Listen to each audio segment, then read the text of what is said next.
Alright guys, we've got Reddy with us today. Reddy is an old faithful car. We sold this car to our friend Tom a while ago. We've been on 2 Nürburgring trips with it, but it's time for something more. We've got a Supercharger kit to fit to this, and that's what we're going to be doing today. Oh yeah.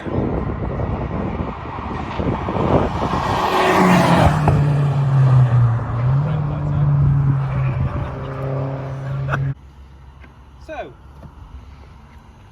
we're already standing next to our standard 3.2 VR6 engine, which are commonly known for not being the most tunable engine. Obviously everyone goes for the 1.8 turbo because you can put a big turbo on it, you can stroke it, big injectors, and you can make a load of power.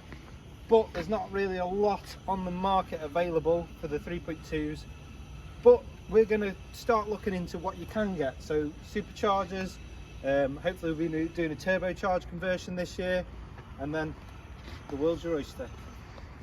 Oh yeah, and this is my Skyline. Isn't it pretty? Are we going to put a turbo on that? Yes, I've got a turbo manifold for that. I'm probably going to put a G25 550 on it and some bigger injectors and try and make a bit more power out of it this year as well. What have we got, Matt? We have got a Rotex Supercharger that we will be fitting to said 3.2 V6. We've also got 4-inch MAF, 550 injectors, loads of bits and bobs to install its own oil pump and oil cooler. We're then going to put a DSG cooler on. We've got ARP rod bolts. There's the DSG cooler. Yeah, we've got lots of coolers to fit. So we've got 76mm intercooler. Yeah, we've got intercoolers. First bit of kit.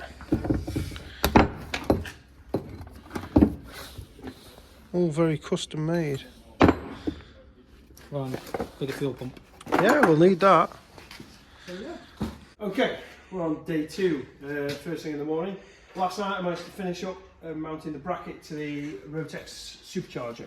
The Rotex Supercharger runs off a belt and it faces the other side, so it's facing, the engine's here and it faces that way.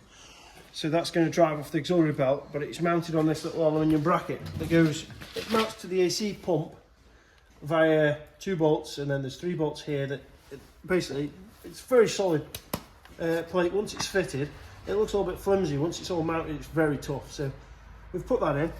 I managed to get yesterday the head off this. There's only 2 bolts holding the head in at the moment because I lifted it off, ordered the head bolts. They'll be here in a minute. I'm waiting for Euro to drop them off. But the head gasket's been fitted, slid in. Well, we took the head off completely, cleaned the head, put this in, and then put the chains back on, marked them and put them back where they were. What we're yet to do is turn it over fully and check that TDC is correct and the timing is correct, but it looks right. We'll bolt it down, then we'll double check that. So my next job is going to be to mount this Rotex Supercharger, which needs a different crank pulley. They've had an extra bit added onto the crank pulley, which is genius, I love it. This little bracket goes on there, that's to fit that, and then we'll put that little belt on. And then we're ready to start looking at the custom stuff, which isn't in the box, which is where all the pipes are going to go, where the intercooler needs to go, where the oil pump runs to run the Rotex Supercharger. Update time, engine's back in, timing's checked, space plate's in, all the bits are bolted on, it's ready to start and go really. The DSG cooler's been added, the Rotex cooler's been fitted, the intercooler needs to go here, the pipework needs to go here. This is going to be tomorrow's job really. The Rotex has found a home in this corner down here. This is the main reservoir for the oil filter, and then the charger's here. As you can see, it uses the space that's free and open under the chassis leg. We've had to notch a bit out of the chassis here to make it fit, and the belt's on. So we're ready to start her up.